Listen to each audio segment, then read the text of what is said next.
金也见了上，爸妈给啥东波了，养成小光物质，妈妈中年是啥张火灯看着漫步，姐姐几啥到这几瞬间拉着说是。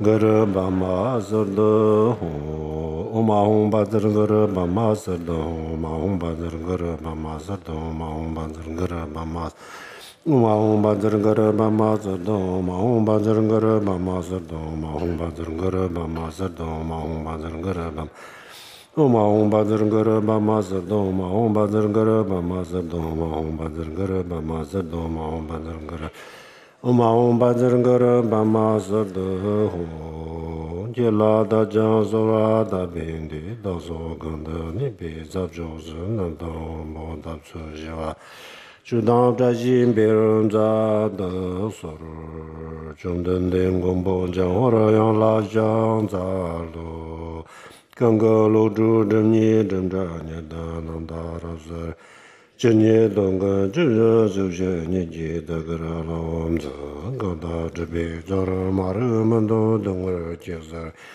这做个老我觉得这样老就这样的送这的其中有么年努力接着都正在马人们在等我那个真业正在了这能多年到这才进到这样的里头就这的我是照着当着你讲这道路们些人讲我让样懒得的，我马拉巴扎那的，马拉巴扎那的，马拉巴扎那的，马拉巴扎那的，马拉巴扎那的，马拉巴扎，马拉巴扎那的，马拉巴扎那的，马拉巴扎那的，马拉巴扎那的，马拉巴扎那的，马拉巴扎那的，最多的基金接着我是基道路的门把着身。挂当当就上路到八一路住路边那瓦街的索罗，娘姐真不做的你没家，昨天马龙真不我家的，帕克的当昂真都什么，东巴的街加拉上扎路。好，各位佛友，大家晚上好。Good evening to everyone. 我们现在讲四法宝鬘论的最后一堂课。So tonight is the final teaching on a precious garland for the four themes. 听课之前，请大家发菩提心。And before we begin with the teaching, please everybody arouse bodhicitta. 不仅仅是我们今天听课的时候我们以后的这个学佛的过程当中，希望大家高度重视菩提心。But not just tonight or when we're listening to Dharma teachings, but whenever we are carrying out our Dharma activities, it is my hope that everybody treats very seriously the aspiration, making an aspiration of bodhicitta. 因为菩提心它能够解决我们的很多的问题。Because bodhicitta is able to solve a great deal of our problems. 很多的问题当中呢，包含了我们来世的问题，也包含了我们的现世的问题。And in saying a great many problems, I mean problems relating not just to our future lives, but also problems in this lifetime. 那么简单的说，菩提心就是我们用一句话来讲菩提心的话，我们可以这样子想我为了帮助天下所有的众生，我要成佛那么这个叫做菩提心。说起来很简单。If we're going to put it in just one sentence, we can say that the aspiration of bodhicitta is to attain Buddhahood in order to help all living beings. Putting it just like this, so simply, of course, is something that is easy to say, but much more difficult to put into practice. 我们经常听到的一句话叫做爱还有我们在大乘佛教里面经常听到的有一句话叫做慈悲，然后最后就是菩提心。这三个我们不要把它们当作一样，一个爱、慈悲心、菩提心，这是层次不一样的。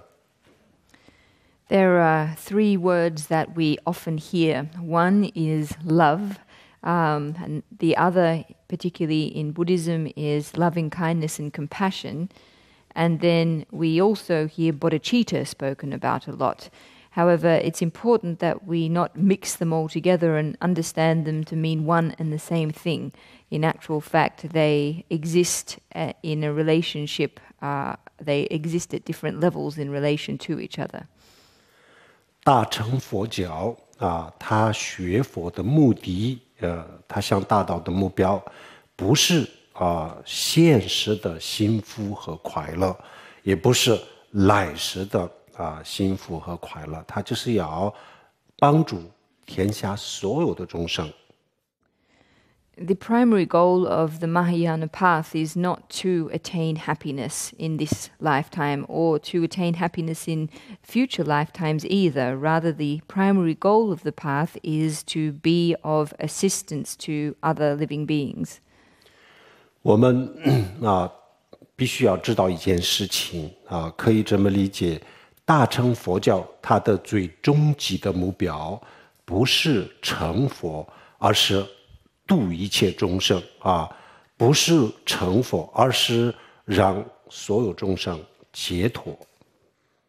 So one thing, it's important that we do understand one thing, and that is that the ultimate goal of the Mahayana path is not to attain Buddhahood. Rather, the ultimate goal is to assist, to liberate other living beings. 如果要让天下所有的众生解脱，那么这个工作只有成佛才能够完成。所以呢，他想成佛，实际上他最终极的目标不是成佛，成佛就是因为成了佛才能够做这件事情，所以他的目标不仅仅是成佛，不是成佛，而是利益众生。However, if one is going to liberate all living beings, then this is only possible by first attaining Buddhahood.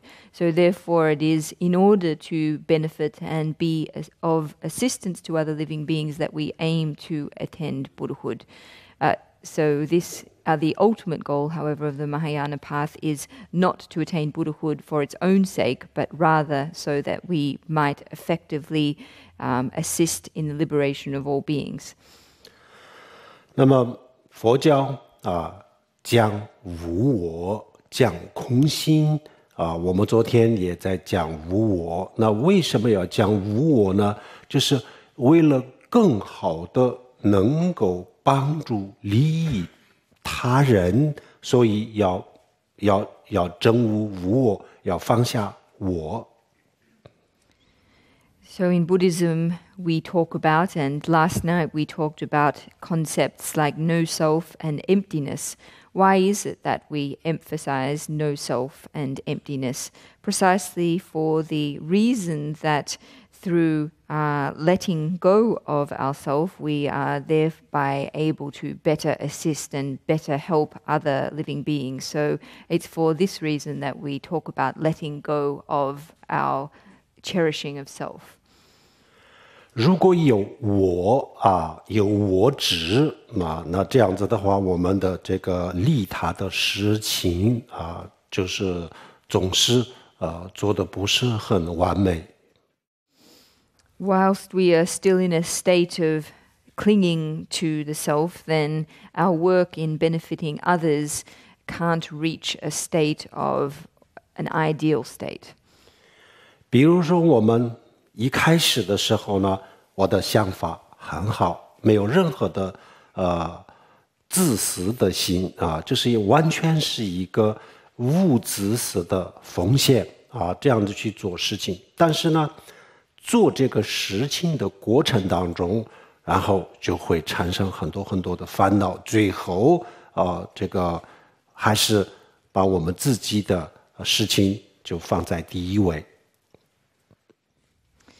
So in embarking on a positive act, at the very outset, our motivation may be really good. Our motivation may be completely selfless. However, in the process of actually undertaking the action, all kinds of afflictions and disturbances and negative thoughts arise, and we ultimately end up putting our own interests first. 所以呢，我们要证悟无我啊，证悟无我的原因也是这样子。 So the reason that we need to realize no self is this.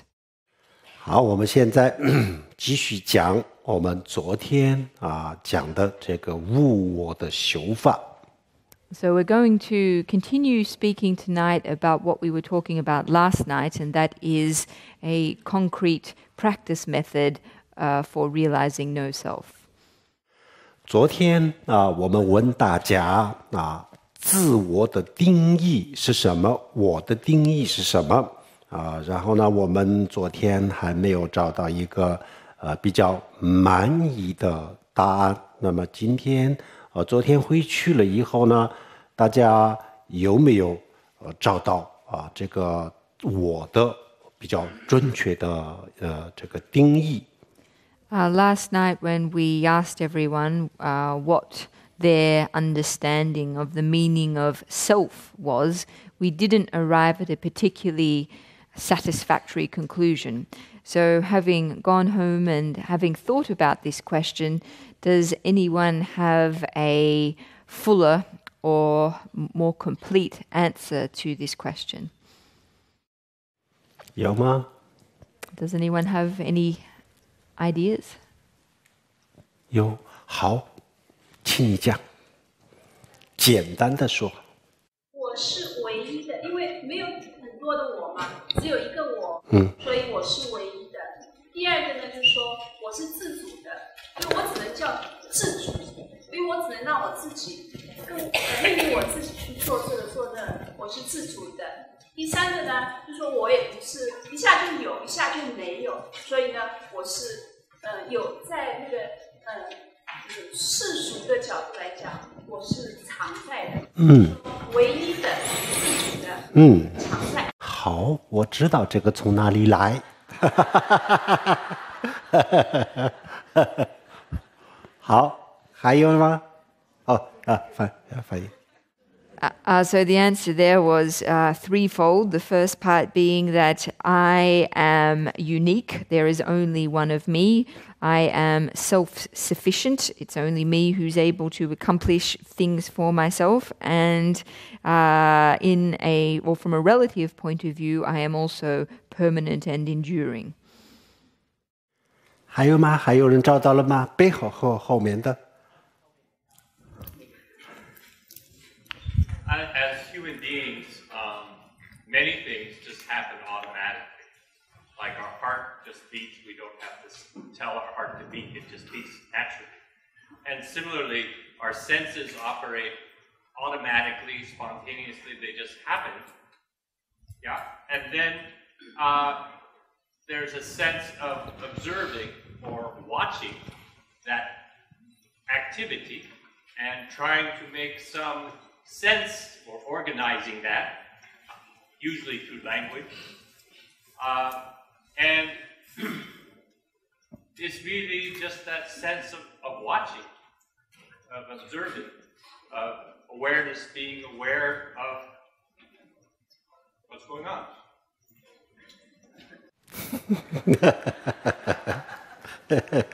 他就是说，作为一个人，很多我们的一些动作和功能都是自动的。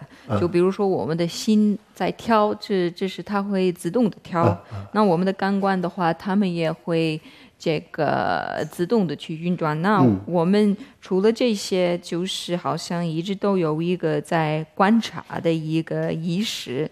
然后我们平时这个观察的这个意识，它也会尽量去阻止我们所观察到的一些信息。平时我们会通过语言去尽量去组织一些信息。反正说完了就是这个，好像就是有一点一直在观察的这个意识存在。就是一个全自动的机器。Is it a fully automatic machine?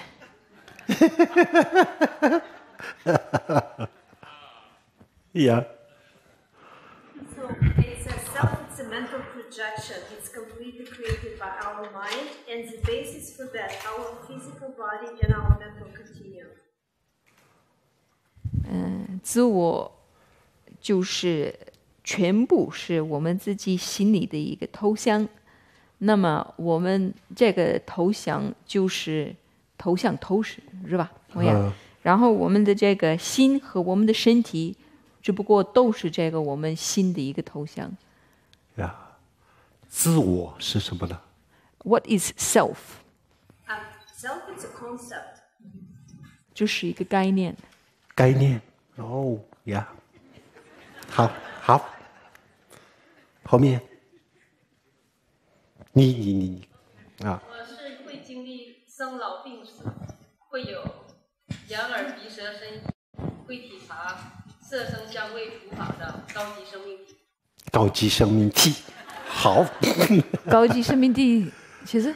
高级生命体就是一个生物学的。是。Yeah. Okay, so I am something or an entity that goes through the process of birth, aging, illness, and death.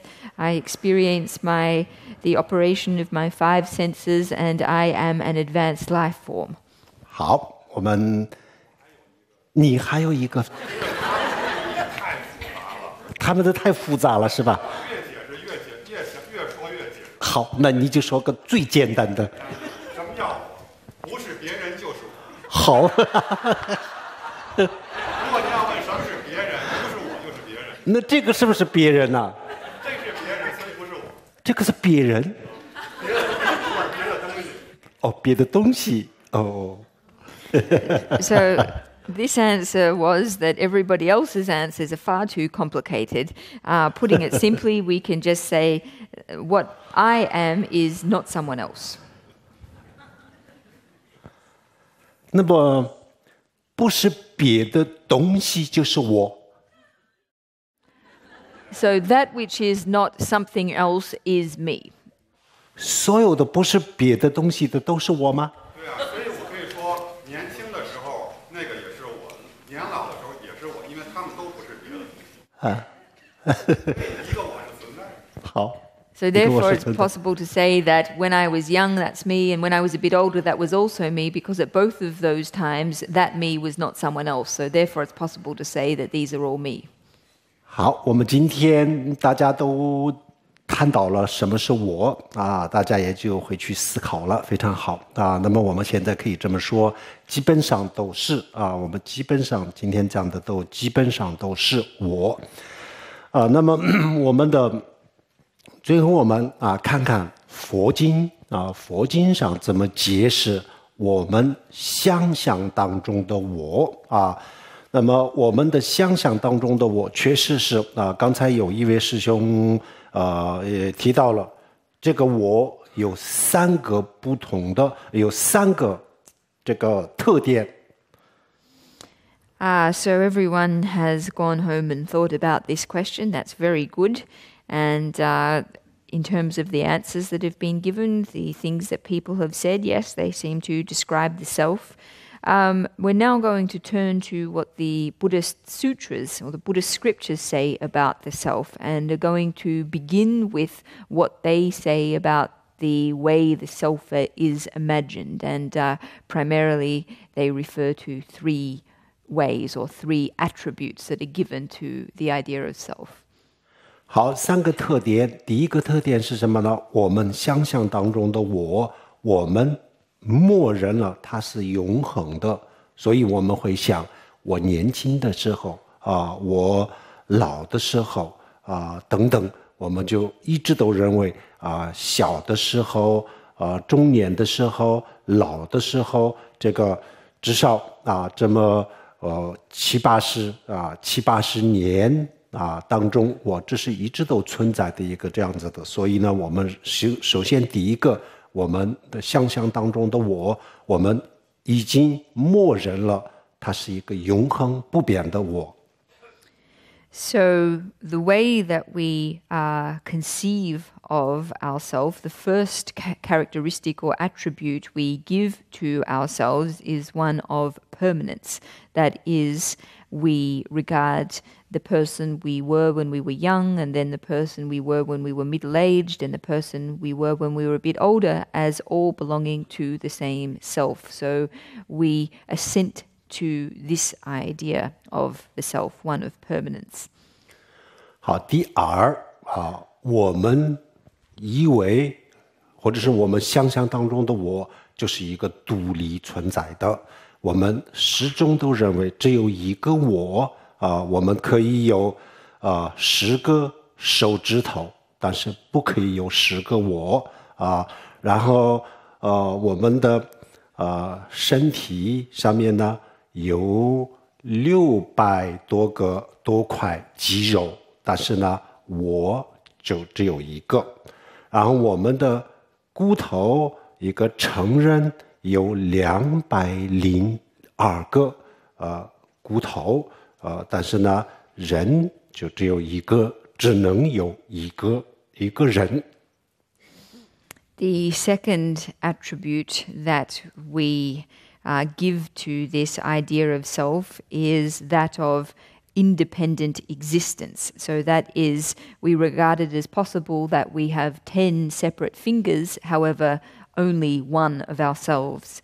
We can also say that we regard ourselves to have, or we know that we have 600 different muscles in our body, but we only regard there to be one of ourselves. Similarly, we know that an adult human has 202 bones in their body, and yet we regard there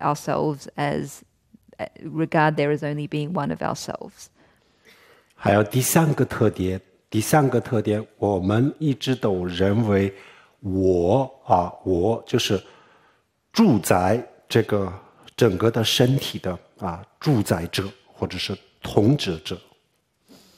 And the third characteristic we attribute to this idea of self as being the controller of this body.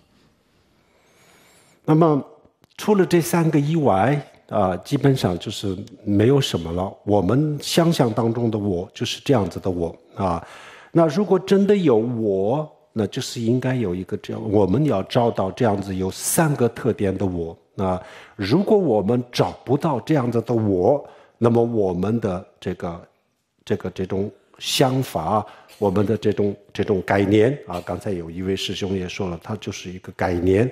那么这个概念确实是错误的，如果找不到那如果我们内在的精神或者是我们的身体上，如果找到就是只有这个3个特点的一个这样子的自我，那我们成功了，我们的我执是对的。So aside from these 3 characteristics, there really are no others that we tend to give to the idea of self.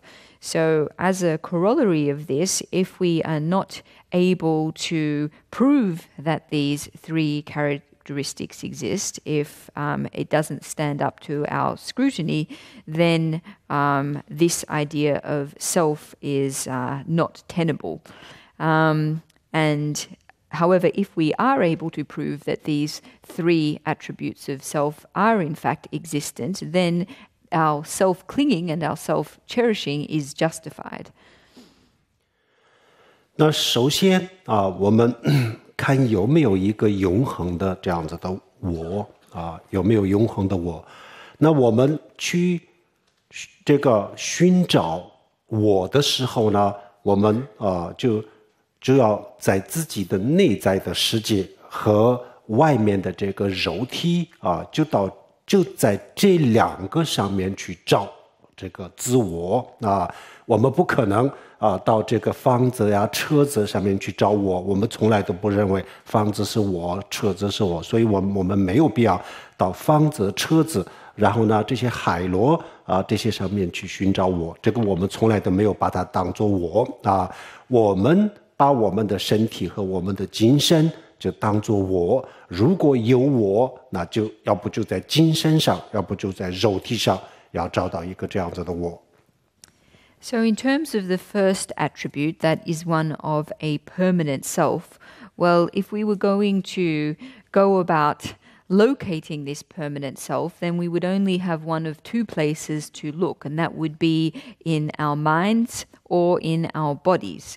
That is to say, in order to locate ourselves, we would not think of looking externally somewhere, such as in our house or in our car or at this conch shell. We've never regarded these things to be ourself. So aside from our outer bodies, our physical bodies and our minds, there is no other place that we could look for to discover a permanent self. 那么在这个肉体上面呢，有没有这样子永恒的东西呢？从医学的角度来讲，我们的肉体上的每一个器官它的虽然是它们的新陈代谢的速度不一样比如说心脏、肝脏、胃等等，有些呢有几个星期就会新陈代谢变成新的，有些呢几个月以后然后我们身体上的大部分绝大多数的东西呢，就是每7年就是完全就是变了这个我们说7年以后，我们以为我这个身体是过去的身体，但根本就不是。我现在这个身体呢，根本就不是7年之前的这个身体全部每7年全部就已经是新的了。有个别的细胞有个别的细胞好像是一辈子都是不新陈代谢的除了，但是这是谁？我们如果医生不告诉我们，我们根本不知道什么在代谢，什么不代谢。所以我们要在这个身体上要去找一个这样子的永恒的我，肉体上是绝对找不到的。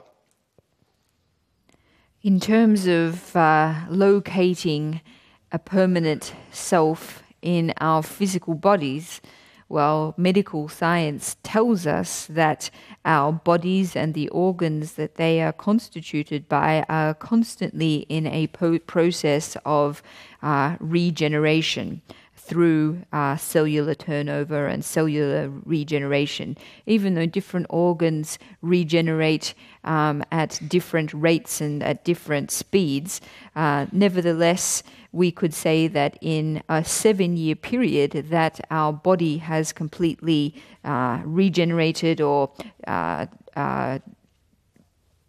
performed a series of cellular turnover one time. So even though there are some cells in our body that apparently don't turn over in this way, if scientists didn't tell us, in fact, what these cells were, then we really wouldn't know. So from the point of view of science, if we are trying to locate a permanent self at the level of our physical bodies, we are not going to succeed in this project. 还有除了医学上讲的这个新陈代谢的这个道理以外，还有佛经里面讲的就是我们的身体呢每1分钟每1秒钟都在变化。Aside from what modern medical science tells us, in the Buddhist scriptures, the body is described as something that is in a constant process of change from 1 second to 1 minute. It's constantly changing. 我们的手放在这个桌子上，然后呢就举起来到这个时候这个高度的时候，我们以为我的手放在桌子上的这个手和举在空中的这个手，我们以为是一个手但是早就已经变了，根本就不是我这个空中的这个手，早就已经不是放在这个桌子上的手。So this hand rested on the table. If I raise it in front of me into a position in mid-air, we tend to regard this hand as being the same hand that was resting on the table. But in actual fact, this is not the case. The hand that is now in mid-air is a different hand to the one that was resting on the table a few moments ago. 但是我们一定会想我想绝大多数的人会想，这怎么可能呢？我明明看到我的手在桌子上，然后我一动不动的睁着看着，它一直都在它从来没有变呢。我的眼睛已经看得非常清楚了，它就是桌子上的这个手没有两个手没有一个手消失了又诞生了一个手我看得清清楚楚的。我们会这么说，会这么想，但这是我们的错误的观点。Of course, many of us will say, how can this be the case? I saw with my own eyes the hand that was rested on the table, and I kept my eyes on my hand the entire way as I lifted it into the air. It didn't change at all. It was the same hand. It's not as if my hand disappeared and another one arose in its place. Even though this is what we will say, this is how we will tell things, this is in fact a mistaken view. 好，我现在要给大家问一个问题，大家注意一下。比如说我们看电影的时候一个人把这个海螺抓住，然后拿上来就拿到举到头上这个动作就把这个海螺从桌子上拿上来。那么这个动作电影的荧幕上我们看到了一个这样子的动作。那么这个荧幕上的动作是来自于电影的这个胶片上那么胶片上的这些图片是什么样子，大家知道吗？ So I'd like to ask everybody a question. If we were watching a movie and in that movie there was a scene where someone clasped or grasped this conch and lifted it with their arm into the air, then where would this movement come from? Would it come from the film or the reel of the movie? Does everyone understand where these images come from? 照片上的这个图这个电影的影片上的这个图，我的手第一张图，我的手抓住这个海螺，它还没有离开这个桌子第二张图离开了，第三张图再高一点，第14张图一个最后的一张图就在这里但是呢一秒钟有这样子的24张图片1秒钟就经过镜头的时候呢，然后我们的眼睛就看不见了它在荧幕上根本就不会这样子的，荧幕上就是这种动作，这个大家知道吗？ In actual fact, on the film reel, this one seamless movement is actually made up of many different single frames. So the first frame has the hand holding the conch at this level, and then the next frame has the hand with the conch raised slightly, and so on until the conch is raised into the air. In fact, in a movie, one single second of movement or action is made up of 24 individual frames. However, when we see the movie, when we watch the movie, we see a single seamless movement. We don't see a movement made up of 24 micro moments like this. 好，那么我们的手第一个还没有离开桌子的时候的这张图片，这个影片上的这张图，跟到了最高地方的这个图，这两张图是这两个图是两张图还是一张图呢？ So the shot or the with the hand holding the conch when it's still rested on the table, and then the shot where the hand is holding the conch in the air. Is this one the same frame, or is it made up of two separate frames? 2张图。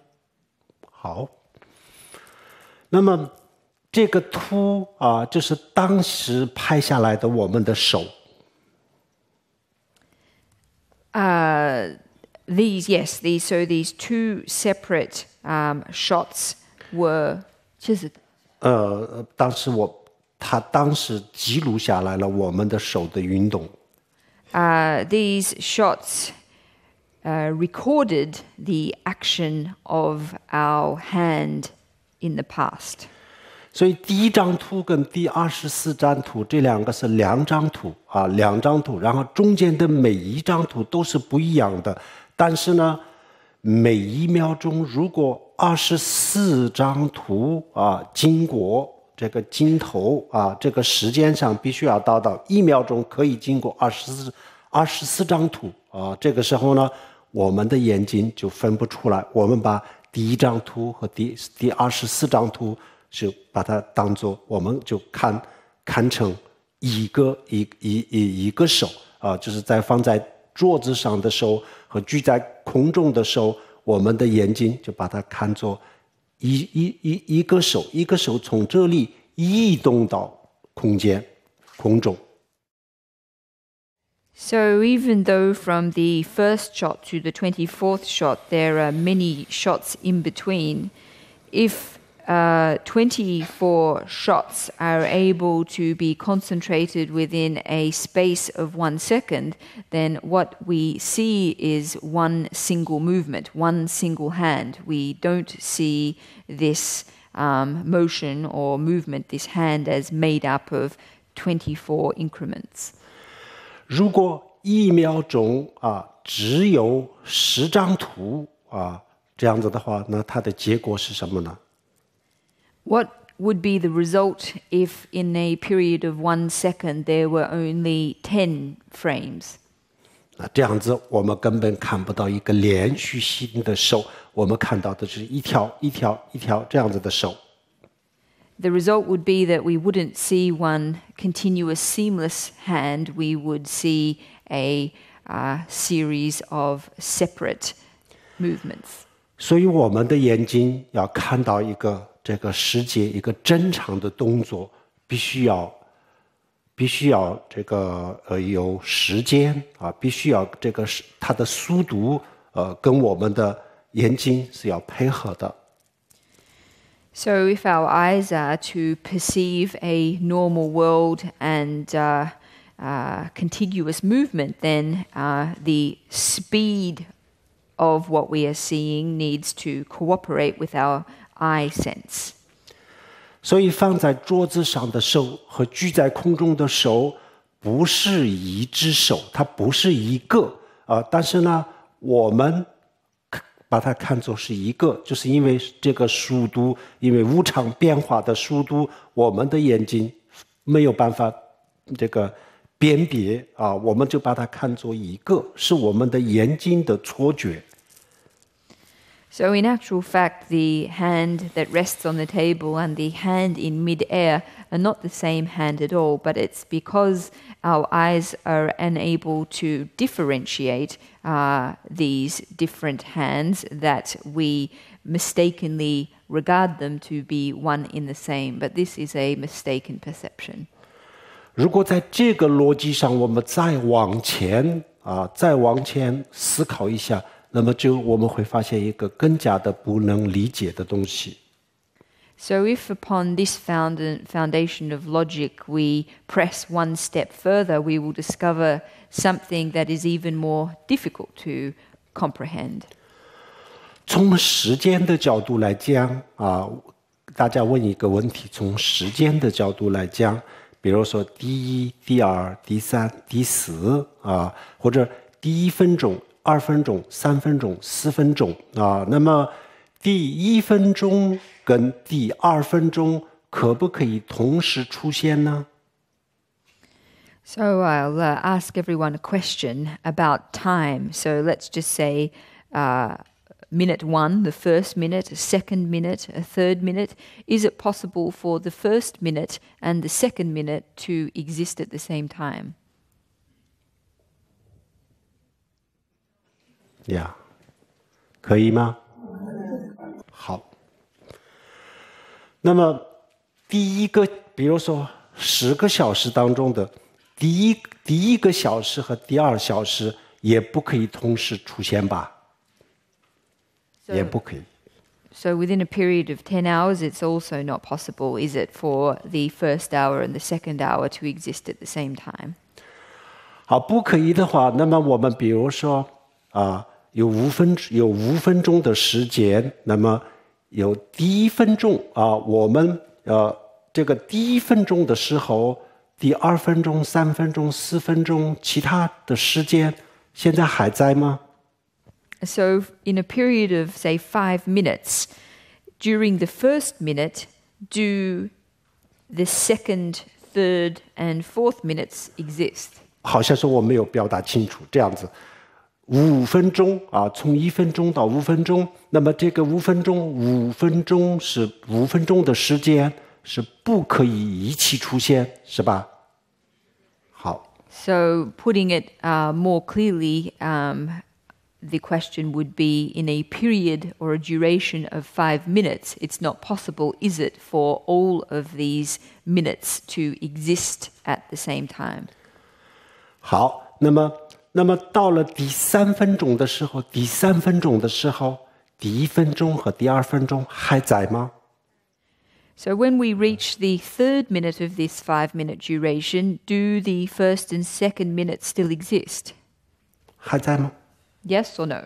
不在。好，那么第三分钟的时候呢，第4分钟和第5分钟在吗？ And when we're at the third minute mark, do the fourth and fifth minutes exist? 好，都不在，这个我们很确切。好，确定了。So we're very clear at this point that the fourth and fifth minutes don't exist at this point.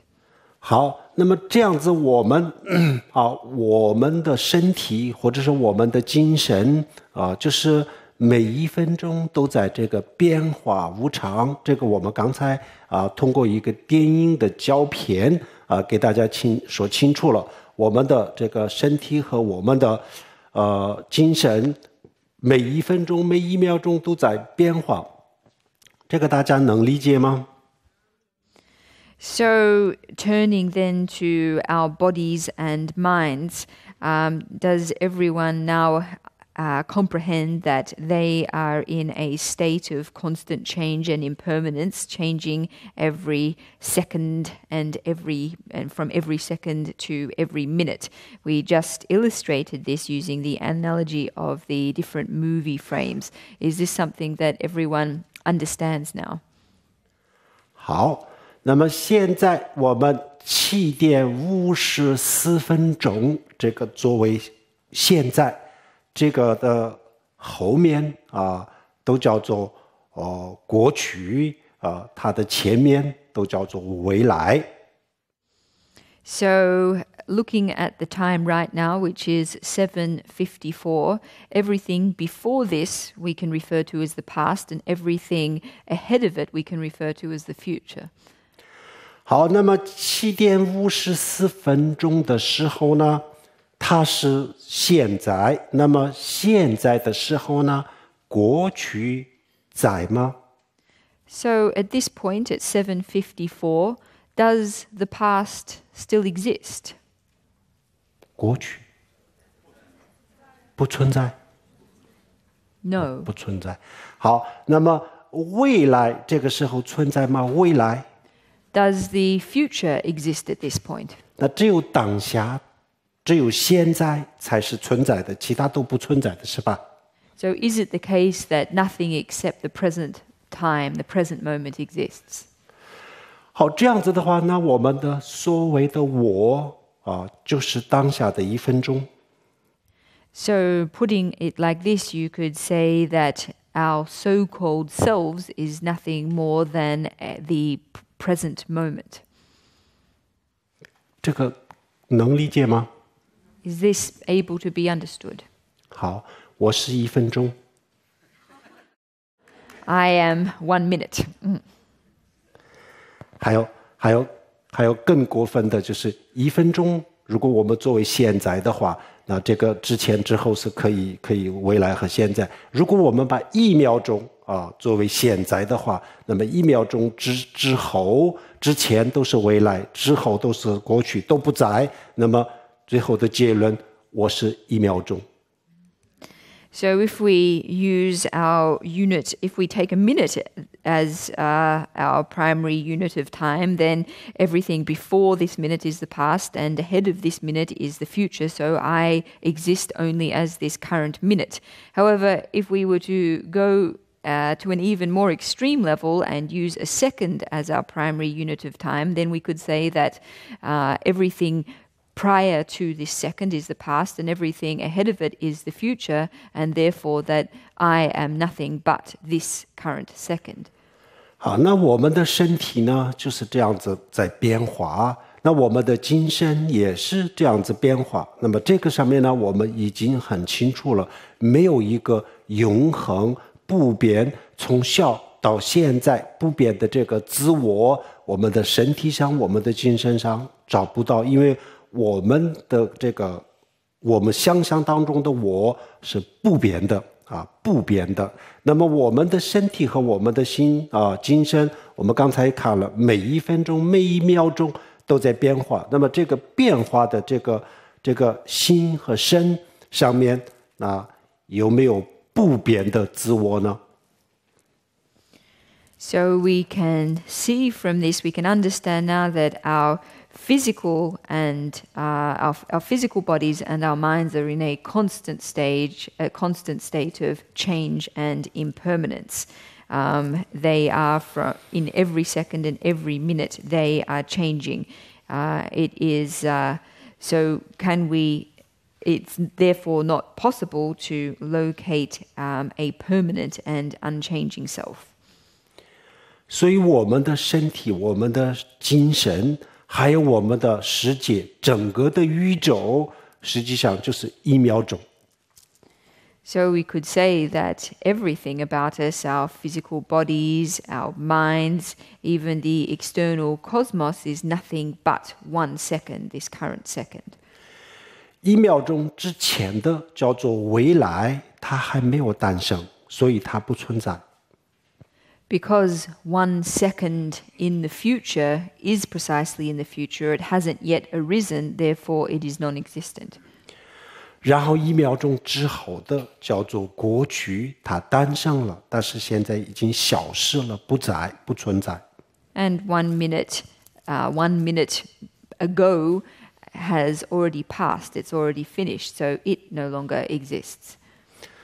那现在真正存在的，如果有一个当下，如果有一个存在的东西，那就是这个1秒钟。So if there is anything that exists currently, it is only the present second. 但是1秒钟我们也可以再分最后呢，什么是时间的最小的单位，我们都不知道。However, 1 second is also a unit of time that we can break into smaller increments. And as to what the smallest of these increments would be is something that we are unable to say. 但是在数学和哲学里面呢，有一个叫做无限小无限小，有一个这样子的概念，这个概念是错误的。Within mathematics and philosophy, there is a concept of infinite smallness. However, this concept is in fact erroneous. 好，这样子以后呢，我们找不到一个永恒的我们真的是想找到，非常非常的希望找到一个符合我自己想象当中的我，但是我们就是身体和这个精神上都找不到。So at this point, we find ourselves completely unable to locate the permanent self that lives up to our imagined self. Wherever we look, whether it be in our physical bodies or in our minds, we're unable to locate such a permanent self. 这是具体的打坐的方法啊。我们打坐的方法，我们昨天已经讲过了。打坐静下来，心平静，静下来，然后再去思考这个我到底在哪里。通过刚才我们讲的这个方式去寻找。So what we've just described is an actual contemplative meditation method. After we have brought ourselves into a state of calmness using the preparatory methods we spoke about last night, we turn to contemplating this question, where am I? Where can I be found? And we use the method that we have just described to contemplate this question. 然后呢，我们刚才我们讲了第二个特点，是我们认为我是独立的。And now we're going to turn to the second characteristic that we attribute to the idea of self, and that is one of independent existence. 这独立的东西我们能够找到吗？我们的身体，我们刚才讲了，我们的肉体是由600多个这个600多块肌肉构成的。然后呢，我们刚才讲过，就是有200多个这个骨头和600多个肌肉构成的。那么这个里面呢，我们找不到一个独立的东西，不可以分开的东西。So, looking at this question of independent existence, are we able to locate it in our physical bodies? As we've said, the physical body is made up of 600 or more different muscles and 200 or more different bones. Among all of this, are we able to locate one thing that independently exists? 然后我们的精神精神有善的念头，有恶的念头，有各种各样的念头，就是每1分钟当中都有太多太多的念头。这些所有的念头加起来堆积在一起，然后我们给它一个总的名称，叫做精神，或者是人的意识、心，或者是精神。但是实际上呢，它就是像这个佛珠一样这个佛珠把每一颗一颗珠子串联起来了以后呢，一个佛珠。但是呢，除了每一个珠子以外呢，这里没有佛珠。So if we can't find a single independently existing entity in our physical bodies, then when we turn to our minds, we find that they are comprised of a combination of positive thoughts, negative thoughts, all kinds of thoughts. In the space of a single minute, we'll have thoughts of various kinds. And if we combine all of these thoughts and regard them as put them together, then we call this our mind, we call this our spirit. But even though we give it this unifying name, in actual fact, our mind is just like a garland of prayer beads. Even though when we string them together, we call them a garland, in actual fact, this garland is comprised of only single beads. 比如说在屠宰场屠夫把一头牛牵过来，他准备屠杀他准备宰杀这个牛这头牛。那么这个时候呢，他把一头牛牵过来的时候呢，这个时候我们会说这是一头牛。We could say that in a slaughterhouse, when the slaughter person is preparing to kill a cow and leads it over to be killed, that what he has with him is a cow. 然后呢，他把牛宰杀了就把牛就剥了牛皮，然后把牛的肉切成一块一块的时候呢，这个时候呢，我们会说这里有牛肉，不会说这里有牛。However, after he has killed the cow and then proceeded to skin it and cut it into pieces, we will then say that what we have is meat. We will not refer to it anymore as a cow. 实际上，屠夫把牛牵过来的时候呢，实际上就是这些物质，除了这些物质以外，没有别的东西。However, in terms of the material matter of the question, when the slaughter person led the cow over to be killed, it was at this stage also nothing more than the same material as it was after it was killed. 同样的，我们把很多的这个精神全部汇集一起啊，很多的念头堆积在一起，然后就是说精神，然后我们人的身上的很多的肌肉骨头堆积一起，然后我们就把它当作人或者是我。So it's the same logic with our minds. We lump together a whole lot of different thoughts that are going on and call that our minds.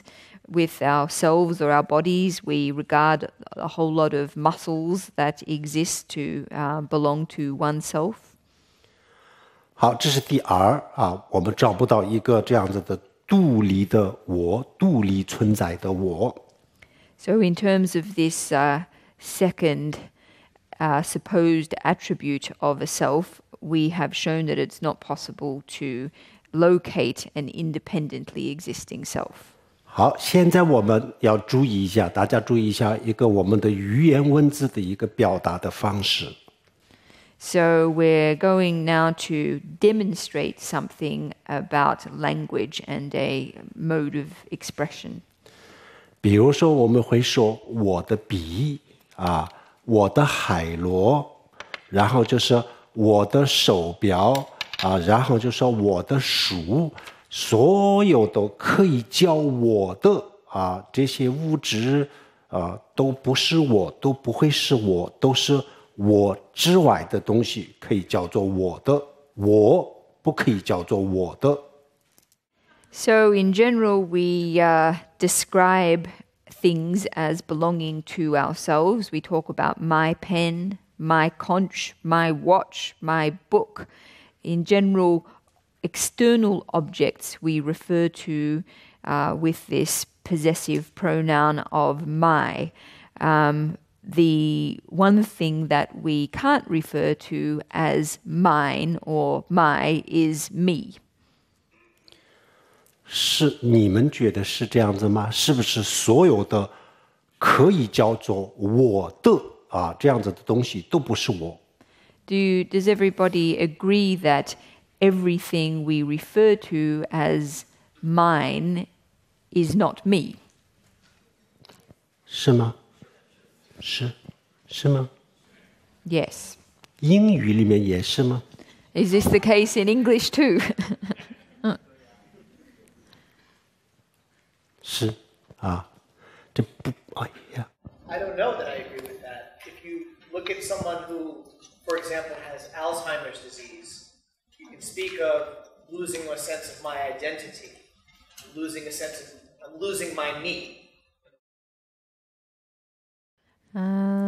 他也不一定接受这个观点。Yeah. 就比如说这个得了那个老年的那个叫什么老年痴呆症。哦，这个时候也可以说自己在失去自己啊。这个时候的那个人也可以说是自己在失去自己。自己在失去自己。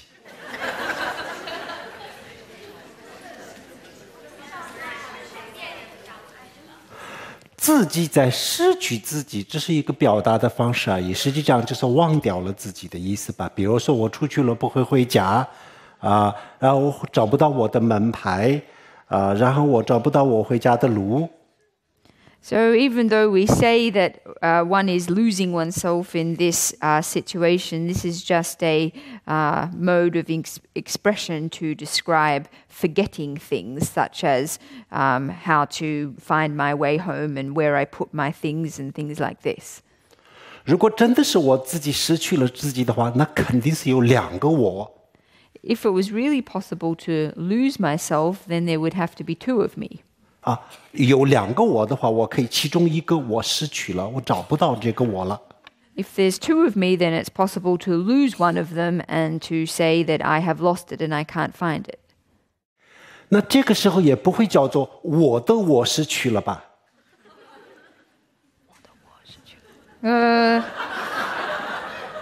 ？In that case, we wouldn't say 我的我失去了。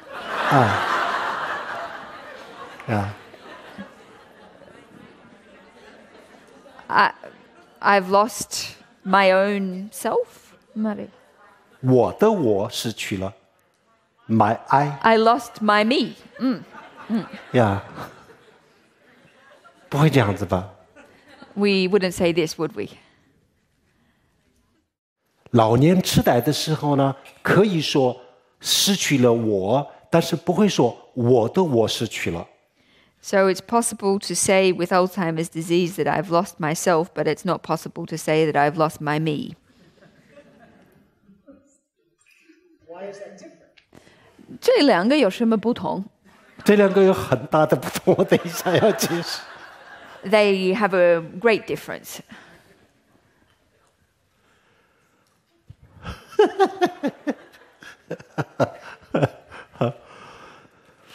这个时候呢，失去自我，我们平时我们生活当中可以这么说，失去了自我就是找不到自己的定位，可以这么说，但是呢，那个时候也不会说我的我失去了，不会这样子讲的。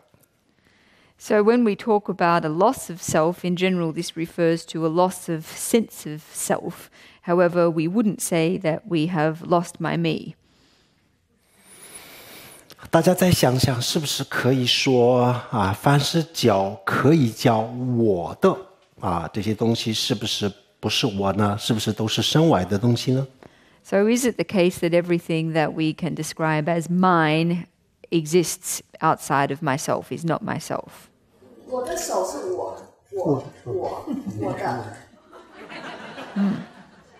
My hand is me and it's mine. 我的手啊，是的。可是是我啊。好，你的手是你啊。Oh, so your hand is you. 那么有一天，比如说摘指了，那你还在吗？ So if I were to cut off your hand one day, would you still exist? 如果有一天你失去了你的手臂，那你觉得是不是我没有了？这样的话，我的头也可以失去了，我的头也可以失去了，我也就失去了。对呀，我要讲这个。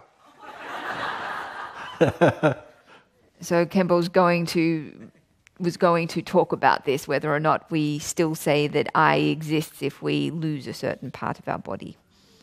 所以就是这里有一个很混乱的东西，我们根本就不知道现实生活当中我们对自我的这种认可自我的定义，就是一个非常盲目混乱的东西为什么这么讲？在一般的情况下，我们的语言的表达，凡是可以叫我的这样子的东西，绝对不是我，从来都不是我。从来的我们不会说我的我，没有这种说法，我就是我我拥有的东西才叫做我的，不管是英语，不管是什么语言，都是这样子。So we can see from all this that in fact our usual definition or operating definition of self is one that is extremely confused and unclear. In terms of our habitual language usage, we don't refer to my, me. We refer to objects that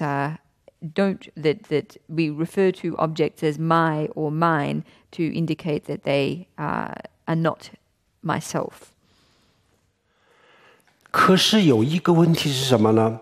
刚才有一位师兄也提到了，比如说我们可以把我们身上的所有的东西都可以叫做我的手我的腿，然后最后就是把我们所有的器官都可以这么叫，我的心脏，我的大脑，全部都可以这么叫那么这些全部都是你的，那么你自己在哪里呢 So just as this Dharma friend was saying, it's possible to refer to all of our body parts as me or mine. We can refer to the various organs, my heart, my brain. But at the end of the day, if all of these things are yours or mine, then ultimately where does me or the self reside?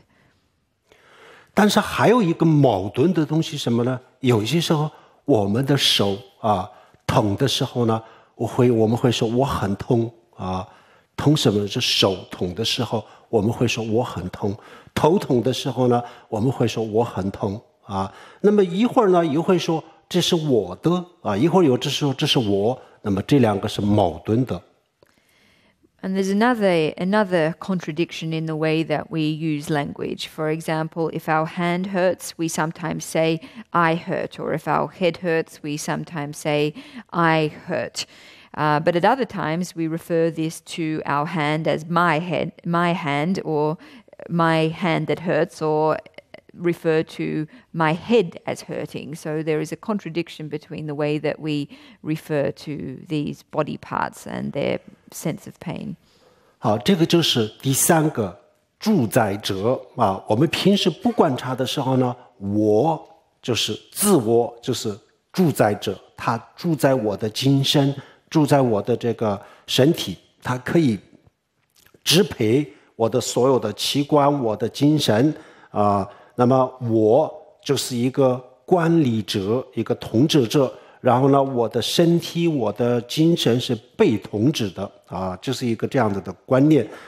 但是我们现在观察的时候呢，那有没有一个这样子的自我呢？我们刚才看了，我们身体的里里外外全部都可以叫我的眼睛，我的什么什么都可以叫全部完了以后呢，那你自己在哪里？我们不知道我在哪里。So in addressing the third characteristic that we tend to attribute to the self, that is the idea of a controller, that is someone who controls or exerts a managing or a coordinating role over our mind and our bodies.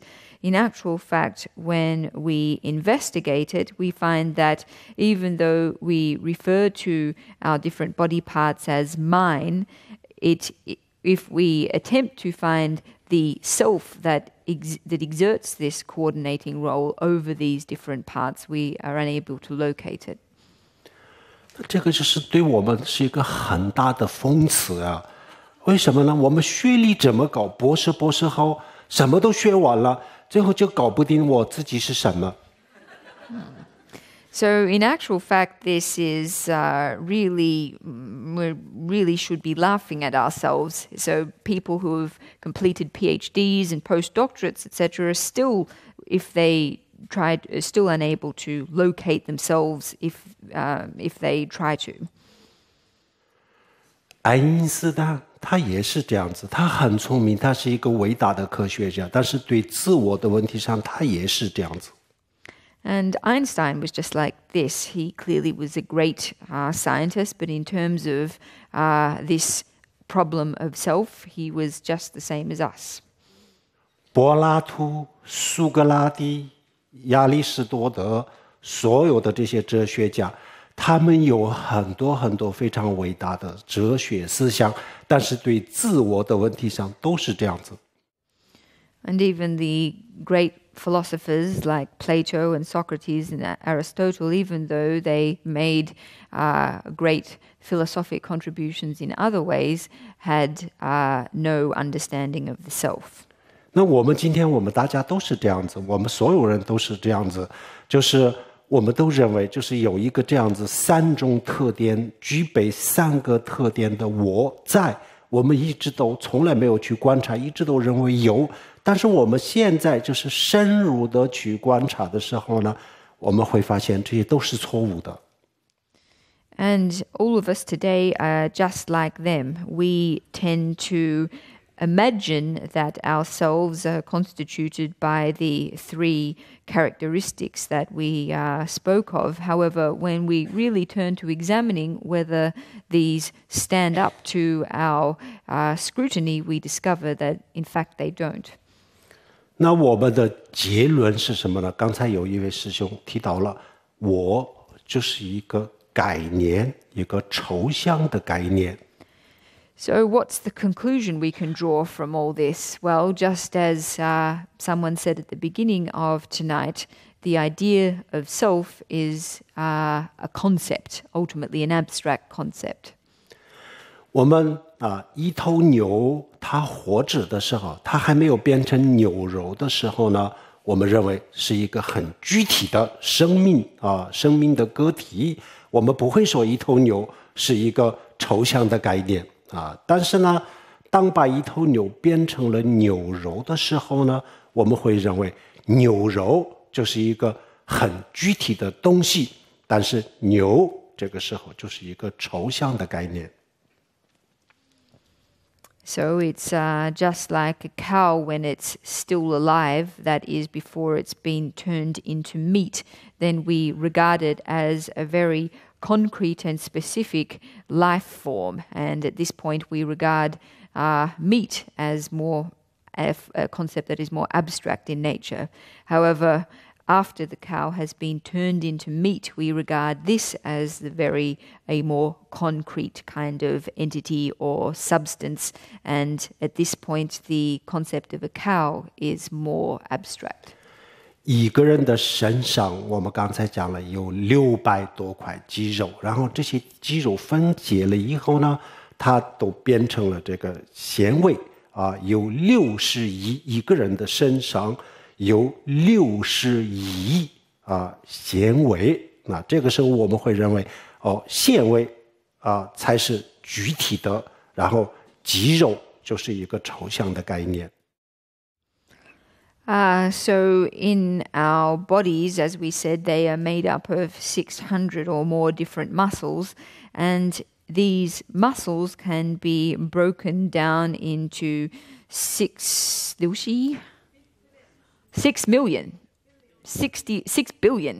billion individual fibers. When we are talking about them from the perspective of being muscles, then fibers seem like a more abstract concept. However, when we are examining them from the point of view of being fibers, then the idea of a muscle seems more abstract and remote. 好，这个60亿纤维再分解的话，就会变成40万亿到60万亿的细胞。这个时候呢，我们认为细胞就是具体的，纤维是一个概念而已。So it's possible to break these fibers down further into the cells of which they are made up of. And it's possible to break these fibers down into a number of cells that is 40 trillion cells. So at this point, when we are looking at the muscle from the point of view of its constituent cells, then the fiber appears to be an abstract concept.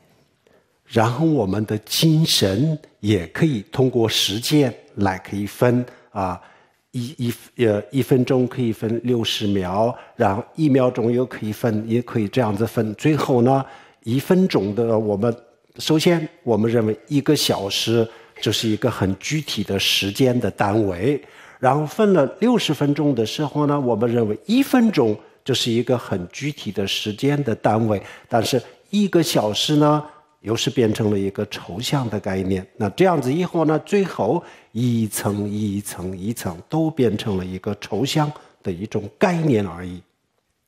So it's the same with our minds in terms of time. We tend to regard 1 hour as being a very concrete concept. However, when we break 1 hour down into 60 minutes, then as from the point of view or the perspective of a minute, an hour seems more abstract. And then breaking it down further into seconds within a minute, then from the point of view of a second, the minute appears more abstract as a concept. 最后就变成了分子、原子、电子、电子和夸克。And matter can be ultimately broken down into units of atoms and molecules and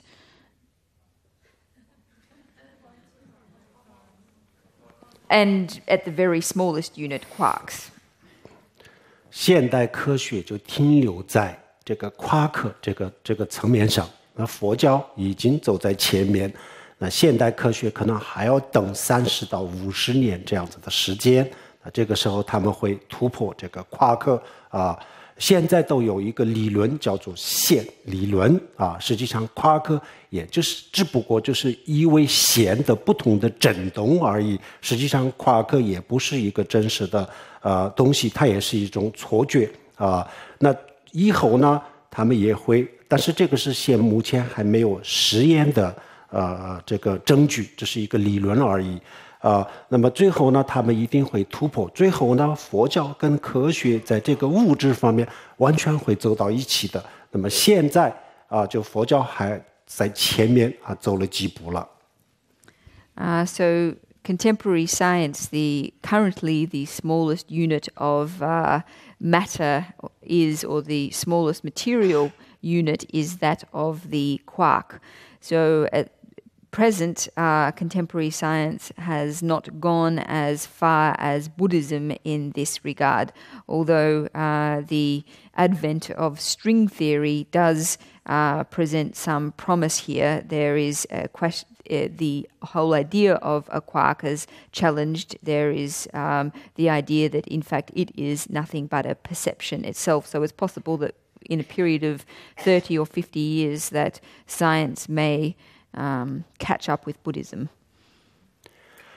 最后我们会发现这个世界就是我们自己的感官创造出来的一个世界，我们人类就是1000多年一直都有一个争论不息的一个一直都有一个争论这个世界到底是物质还是精神，唯物唯心，争论了这么长时间，最后我们会发现确实是这是没有用的，原来就是一个我自己感官的投影而已，投射而已。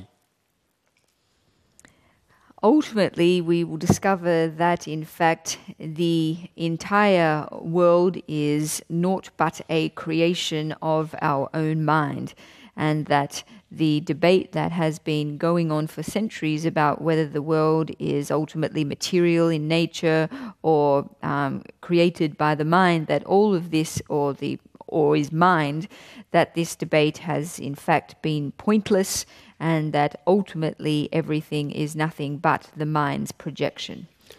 好，这样子观察的时候呢，我们确实是，就是刚才这位师兄讲的一样，真的是这个时候我们会失去自我的，但是不是老年痴呆。So at this point it will be just as this student said, we will lose our sense of self. However, it won't be for reason of Alzheimer's disease. 不是老年痴呆，不是因为老年痴呆，就是一个非常尖锐的智慧去观察的时候，就真正的失去自我了。It won't be on account of Alzheimer's disease that we lose this sense of self. It will be as a result of a very sharp and penetrating wisdom that this sense of self is lost. 好，失去就好它不在，我们一样的可以生活。But it doesn't really matter. Even if we lose this sense of, if we lose this self and it no longer exists, we can still keep on living. 而且我们会活得更自由、更轻松、更有意思。And in fact, it will be possible for us to live in a way, live with greater freedom, with greater ease, and with greater meaning. 那你们会问，那他不在了，谁去活着，谁去生活呢？ You might ask, well, if there's no self, then who is it that's going about living? 它本来就是一种概念而已。But ultimately, the idea of self is just a concept. 所以我们的概念有转变，生活还要继续的。So even though our concept changes, our life still continues. 明白吗？ Does everyone understand this? 对，大家不要害怕。哇，这个我没有了以后，我怎么生活呢？那我的房子是不是我不可以用了？我的车子不可以用了？那我一辈子辛苦的我的这些等等等等，我怎么办呢？没关系的，这个还是属于你的。So everyone shouldn't fear that after they have lost their souls that they won't be able to continue living, that their house will no longer be theirs and their car will no longer be theirs and that everything they've slaved over will no longer be theirs. Everyone should be rest assured that these things will still be theirs and they can use them. 那么他失去了以后，他走了以后呢，他把这些烦恼、贪嗔痴、我慢这些所有的烦恼、所有的不开心的东西，他会带走的那他不在了我们把我们的内心当中把它去除了那这样子我们更好，我们可以做一些更有意思的事情。这个就叫做无自私的奉献，也叫做无条件的付出。So once, in fact, once this self has been lost, once it has departed, it will carry away with it all of our afflictions and all of our disturbing mental states, our attachment, our anger, our ignorance, etc. And once these have left us, it will be possible we will live in a much more meaningful way. We will live in a way, it will be a non-selfish mode of living or a mode of unconditional. 好。这个是我们的一个非常具体的一个思维的方式。那么通过这个思维，最后我们得到的结论就是一个特别强烈的感受，我们就深深的体会到原来这个我真的是不存在的，原来就是把这些肌肉骨骼全部汇集在一起的时候呢，我自己就在我自己的想象当中建立了一个我，然后我就认为别人说这个我别人侮辱我，别人怎么我要怎么，然后所有的烦恼就是这样子产生，实际上它是不存在的。那么我们就会有一个非常强烈的这种感受它是不存在，这叫做证悟空性初步的证悟。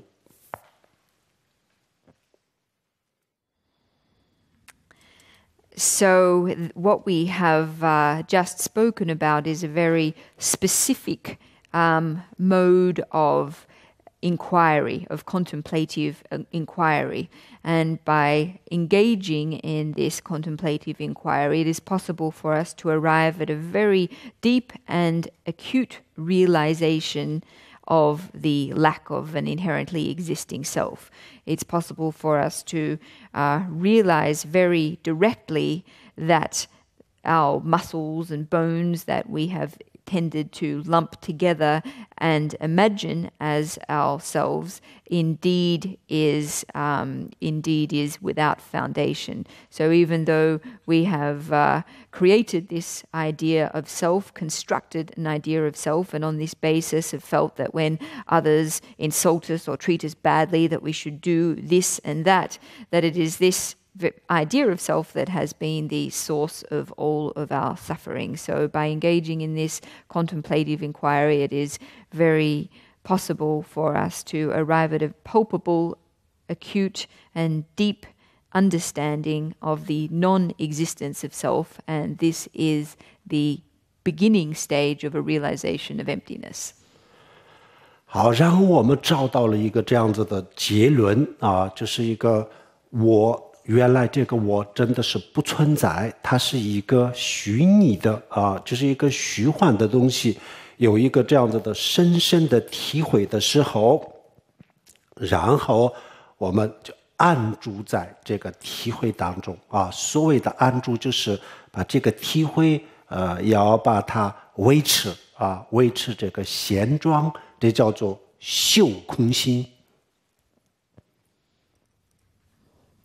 So once we arrive at this very deep experiential understanding of the illusory nature of self, then we abide in this state of deep experiential understanding and seek to remain in this state. And this is what we refer to as the practice of or meditation on emptiness. 这叫做无我的修法。然后我们体会到了这个无我的时候呢，然后我们把所有的烦恼的这个根源从源头上铲除了，所以呢，从此以后我们的所有的这些烦恼、焦虑、压力等等，就是我们内心上的所有的痛苦不是一下子就消失，但是呢，从此以后就是会越来越减少，越来越减少。So this is a meditation on no self, and it is possible through this meditation to remove suffering at the root, and in so doing remove all of our disturbing thoughts and afflictive mental states, all of our pressures and stress, anxiety and suffering. Whilst they won't all disappear in one single instant, with continued practice we will find them becoming gradually less and less. 希望大家每天至少10分钟的时间，花10分钟的时间去修一修这个无我。I hope, it's my wish that everyone can devote 10 minutes each day to meditation on no self. 就是虽然哪怕是10分钟的时间它也会给我们一些力量，肯定的，这个是绝对是这样子的。Even just 10 minutes a day is enough to give us a certain power. This is certain that this is the case. 自从有了这个力量以后呢，我们的内心就越来越强大，越来越强大。然后呢，任何一个外来的东西都不会干扰到它。From the point that we discover this power, our minds will become increasingly strong and therefore increasingly less susceptible to disturbances in the external world. 这个力量就是无我的智慧，叫做无我的智慧。And this power is, in fact, the wisdom of understanding no self. 我们今天讲的这个是无我的一个具体的修法具体的修法就是这样子。然后呢，我们最后修完了以后呢，开始不打坐的时候，这个打坐结束的时候呢，然后就做一个回向回向我们前几天给大家介绍过了，做一个回向，然后就可以结束了，这个打坐可以结束。So what we have just described is a contemplative practice on no self. In the course of a meditation session, this is the main part of the contemplation, and after we have completed it, then we would finish the meditation session by dedicating our merit. 好，那么我们就这个四法宝鬘论的部分的内容讲完了。然后呢，有些其他的比较高深的这个内容呢还没有讲完，但是我想你们先试一试我们这次讲的这个无我的修法，因为这个是我们所有人都可以去思考的所有人都可以去思考的。然后呢，思考了以后呢每一个人都一定会得到这个结论然后呢，这个得到了结论以后，我们稍微去传习也叫做修一修的话，那么每一个人都可以很顺利的控制自己的烦恼啊。那么这个控制呢，不像我们修这个正知正念，暂时压住自己的烦恼啊，不像这个它解决烦恼的方式，它是断除烦恼，不是暂时控制，而是断除、铲除烦恼，非常有意思的。So that completes our teaching on a precious garland for the four themes. Some of the more advanced content we haven't covered over these several days of teaching. However, it is my hope that everyone turn to the contemplative practice on no self. The reason is this is something that everybody can do. Everyone can engage in this contemplation, and by doing it with some diligence, everyone is able to arrive at the same conclusion. And by internalizing this conclusion, or by familiarizing ourselves with this conclusion, it is thereby possible for us to bring our afflictions and bring our suffering under control. So whereas meditation practices such as mindfulness meditation are only able to help us suppress our suffering in a temporary way, this kind of practice is actually able to eliminate our suffering at the roots. 其他的这些修法呢，我们虽然这次没有讲，但是呢，我们先大家修一修这个修法，然后有一定的这个基础的时候呢，其他的修法以后大家可以一步一步的学习。So we haven't covered other meditation techniques in this teaching. However, once everyone has established a foundation in this contemplative meditation, then in the future we can progressively learn other meditation techniques. 然后我们的这个四法宝鬘论的课暂时告了一个段落，希望大家好好修行，谢谢大家。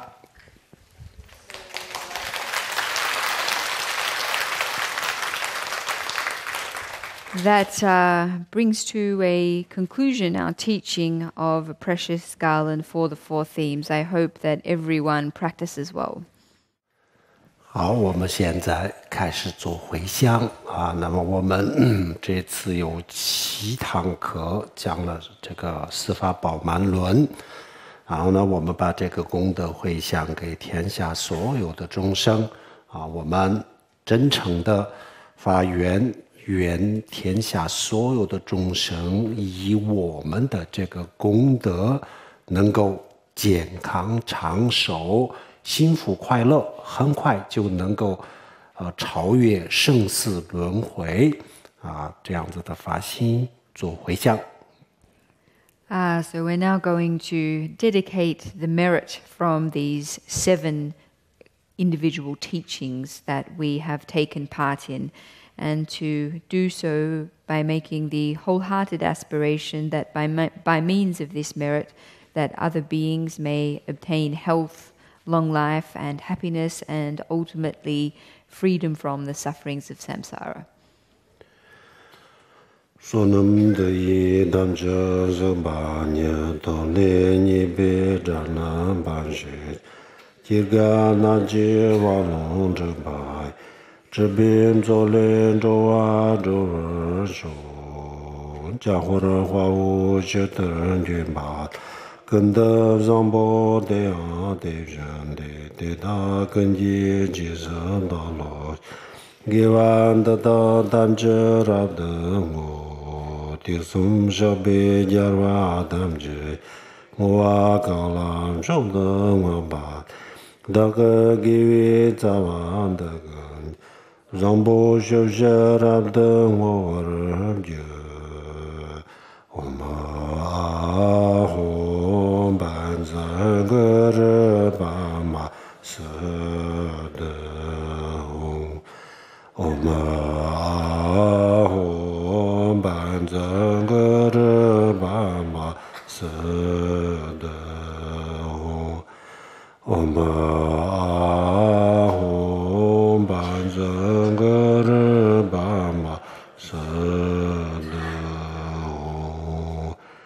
谢谢大家，阿弥陀佛。